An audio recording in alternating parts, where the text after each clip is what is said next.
السلام علیکم، میں ہوں بلال احمد شیر ڈیفنس ریکٹر کے ساتھ۔ دنیا میں جنگ کا انداز بدل رہا ہے۔ اب دنیا ہتھیاروں کے علاوہ میڈیا سے بھی چل رہی ہے اور جنگ لڑ رہی ہے۔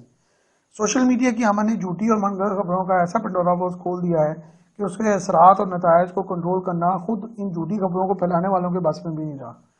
آپ ایک ویڈیو بنائیے، اس میں پرانی اور نئی ویڈیو کی آمیزش کیجیے، ایڈیٹنگ کیجیے اور اس کو اپلوڈ کر دیجیے۔ اس سارے کام کو آسانی دینے کے لیے بہت اچھی اور سادہ ایپس جو ہیں وہ آپ کے موبائل فون پر ڈاؤن لوڈ کی جا سکتی ہیں، اور یہ ویڈیو ایک مختصر سی ہوگی جس کا دورانیہ تقریباً 1 منٹ سے بھی کم ہو سکتا ہے، لیکن یہ دنیا میں تہلکہ مچانے کے لیے کافی ہے۔ مثلاً آپ اس ویڈیو کو بنائیں، توڑیں موڑیں، آگے پیچھے واقعات لگائیں اور اس کو اٹھا کر اپنے کسی رشتہ دار یا دوست کو کینیڈا یا امریکہ یا انگلینڈ میں بھیج دیں۔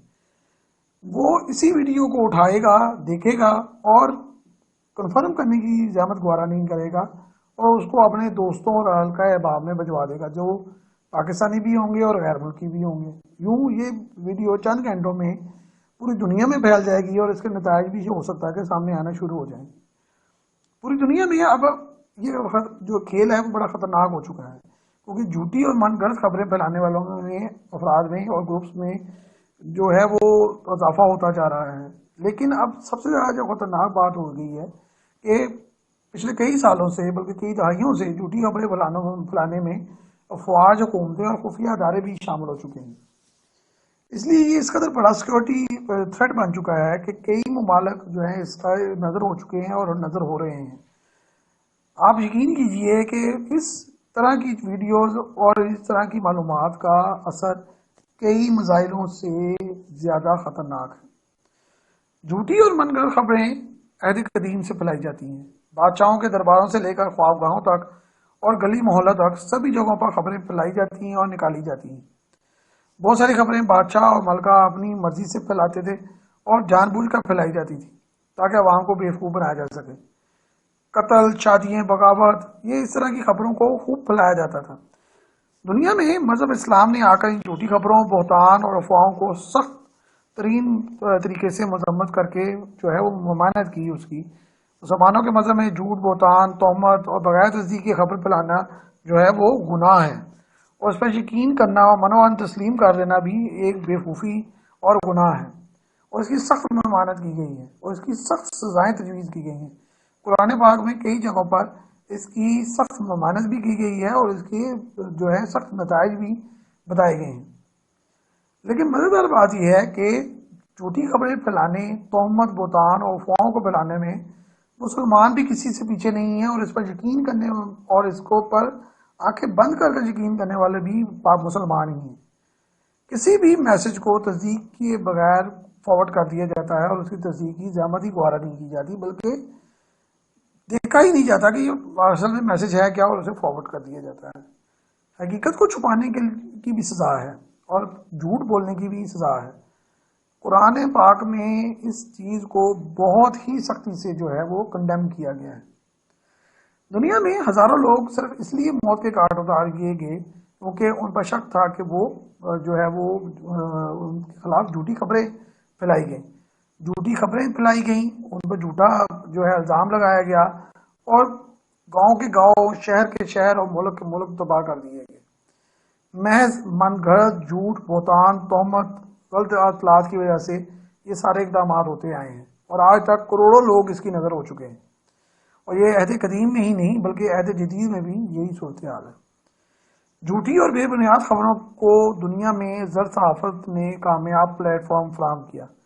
1439 میں جب باقاعدہ طور پر اخبارات کی چھپائی کا سلسلہ شروع ہوا تو صحافت نے عروج پکڑا۔ اس دور میں صحافتی میدان میں ایسی شخصیات اور اداروں نے بھی مقام بنا لیا جن کی خبریں جھوٹ اور سنسنی پر مبنی ہوتی تھی۔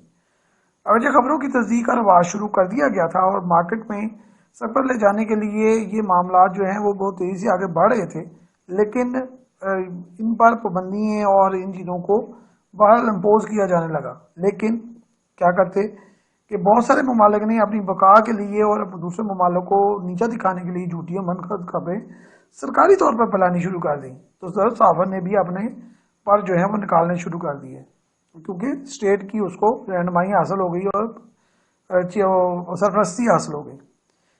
لیکن پھر بھی کئی ادارے بند کیے گئے، کئی صحافیوں کو جھوٹی خبریں پھیلانے پر سزائیں دی گئیں، قانون بنائے گئے، قانون سے سلسلہ روکنے کی کوشش کی گئی، لیکن بہرحال جھوٹی خبروں کو روکنا اتنا آسان کام نہیں رہا.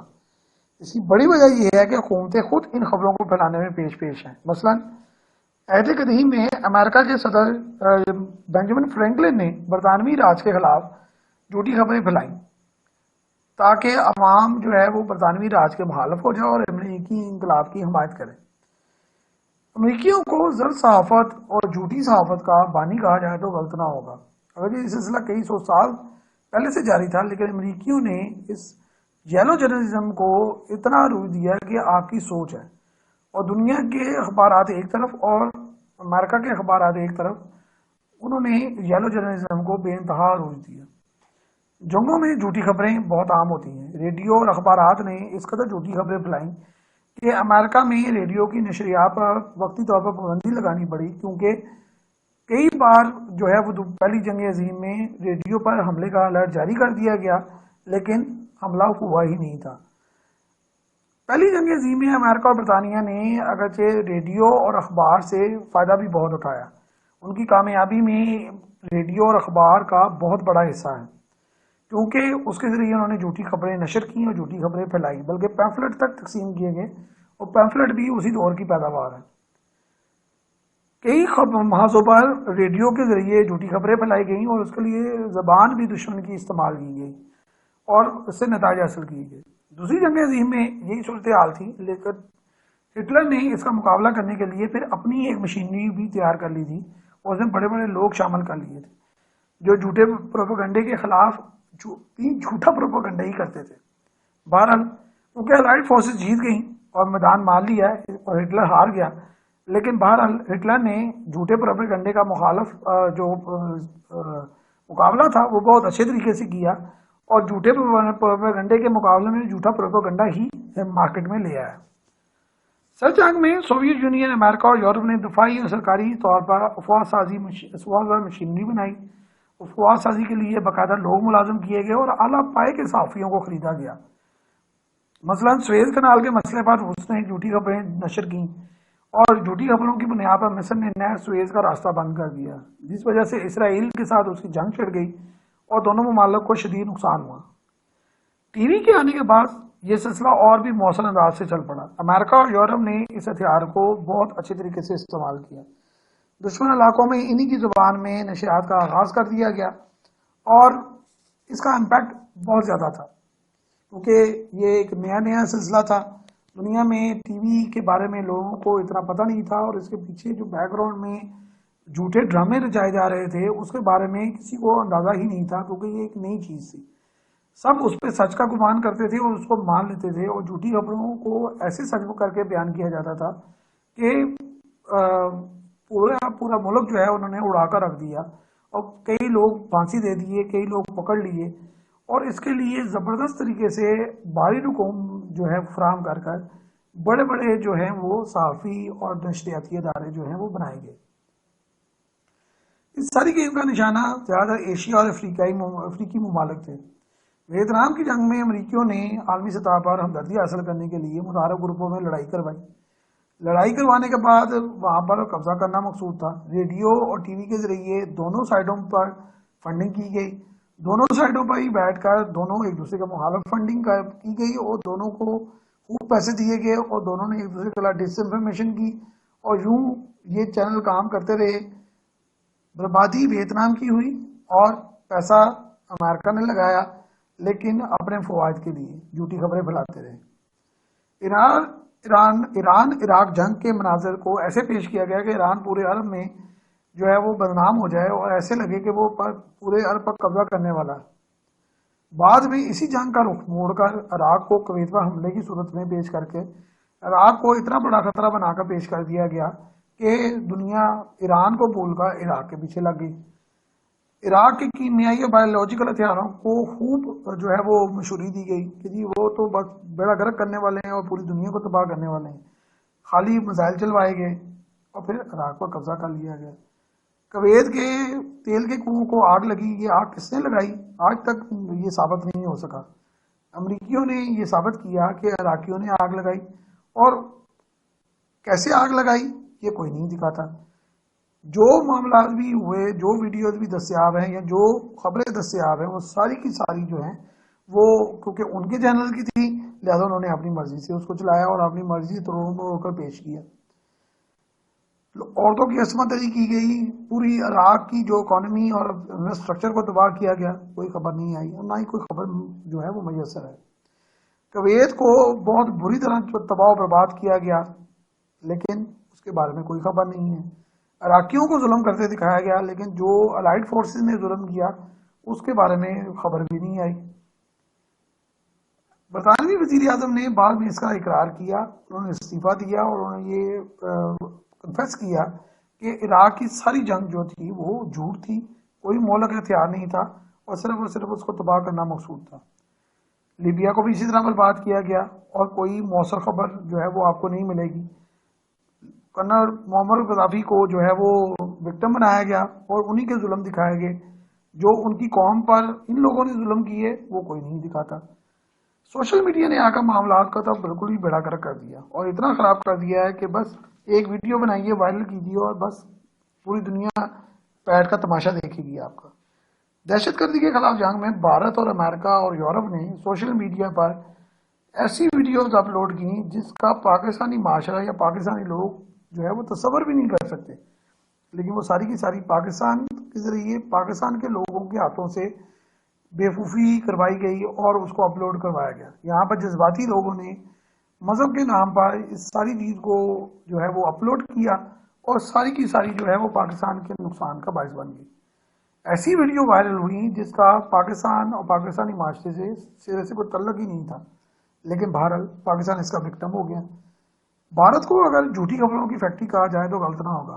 بھارت کی سرکار، فوج، خفیہ ایجنسیاں سبھی اسی کام پر لگی ہوئی ہیں، بلکہ ان کے جو لوگ ہیں وہ وہاں پر ایک پوری انڈسٹری بن گئی ہے، جو کاروبار انڈسٹری، کھیل اور دیگر جو معاملات ہیں ان ساروں کو جھوٹی خبروں سے سپورٹ کرتے ہیں، اور آپ جھوٹی خبریں آسانی سے بنوا سکتے ہیں ان سے۔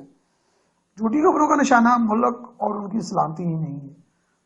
ہر دوسرا ملک معاشرہ، کھیل، سیاست، مذہب، ثقافت، فلم، معیشت، آپ کسی بھی ملک کی یا اپنے ملک کی خراب یا برباد کرنا چاہتے ہیں، آپ کو جھوٹی خبریں بنانے کے لیے پورے کا پورا پیکج مل جائے گا، اور آپ اس کے جو ہے پورے ہاؤسز بن گئے ہیں۔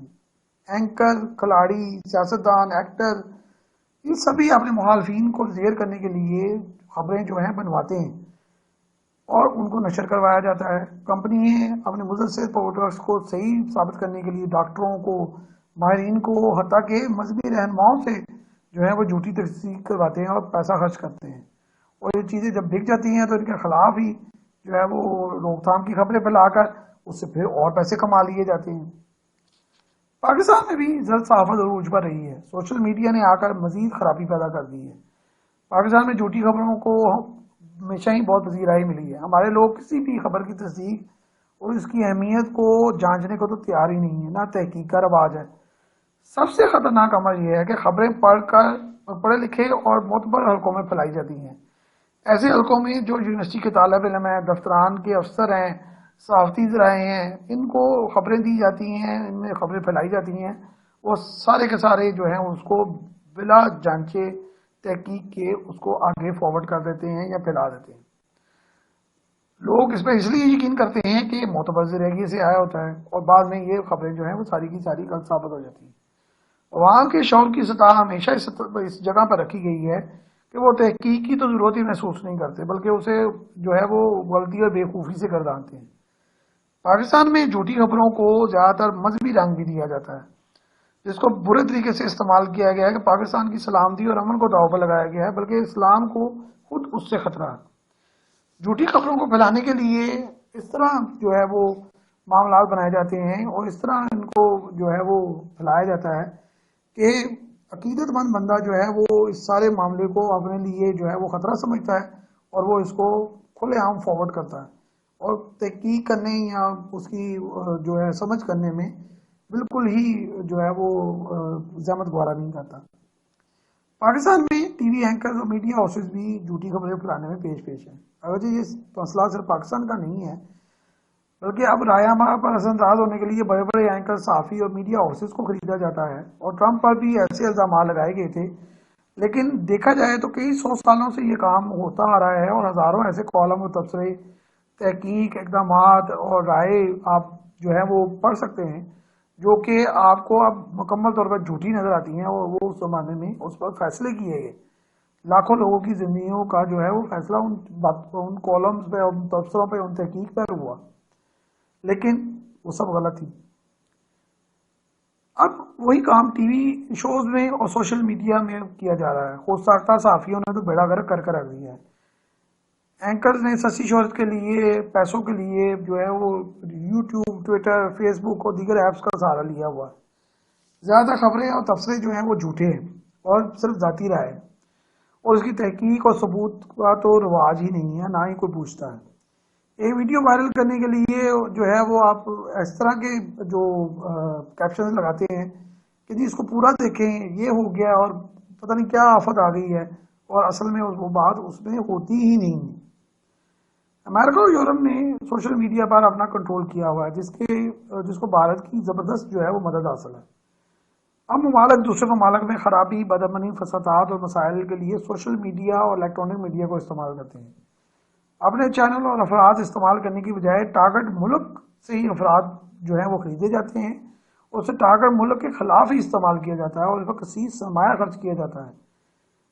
ایون یہاں تک ہوا ہے کہ پاکستان سمیت کئی ممالک میں میڈیا ہاؤسز جو ہیں وہ دشمن ملک کے رقم سے بنائے گئے ہیں، اور وہ چل بھی رہے ہیں، اور اس کو جس کو روکنے کی جو ہے وہ بہت کوشش کی جا رہی ہے، اور جس کو لوکیٹ کرنے کی اور جس کو ہینڈل کرنے کی بہت کوشش کی جا رہی ہے، لیکن یہ ہینڈل نہیں ہو سکتی، کیونکہ جو لوگ اس کو روکنے کی بھی کوشش کر رہے ہیں اور جو اس کو ہینڈل کرنے کی کوشش کر رہے ہیں، بنیادی طور پر اس سارے فساد کو پیدا کرنے والے ہی وہ لوگ ہیں جنہوں نے سوشل میڈیا کو کریٹ کر اپنے فائدے کے لیے